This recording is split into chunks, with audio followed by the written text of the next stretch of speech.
As the US struggles to tame inflation, put a check on possible bank runs, and address unemployment, its arch enemy Russia, despite crippling sanctions imposed by the US and Europe, continues to keep it together. Annual inflation in Russia dropped below the Russian central bank's 4% target in March for the first time in a year. Data from the state statistics service Rosstat showed on Wednesday. Soon after Russia invaded Ukraine, inflation in the country soared to almost 20%.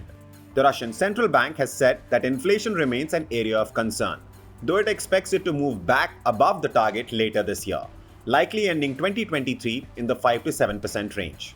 In March, annual inflation stood at 3.51% year-on-year, down from 10.99% year-on-year just a month ago.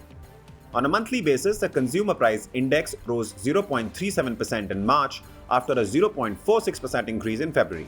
Russian Central Bank Governor Elvira Nabiullina on Wednesday said that the ruble, which eased inflationary pressure by strengthening last year, was more likely to have a pro-inflationary impact this year. The Russian currency lost almost 25% since an oil price cap was imposed on Russian oil exports in December. According to the Russian Economy Ministry, inflation dropped down from 3.29% a week earlier to 3.15% on April 10th.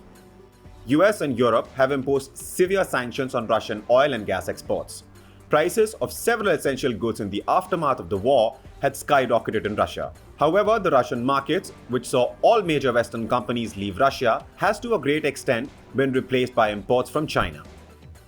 While this might have given the Russians a reason to celebrate and the Americans to worry, on the domestic front, US too, after taking several large hits in the recent weeks in the form of failure of major banks, had some respite, as the US headline inflation slowed by more than expected in March.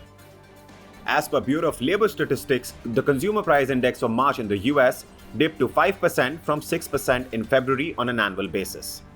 This is the smallest 12-month increase since the period ending in May 2021, yet still higher than Fed's 2% target.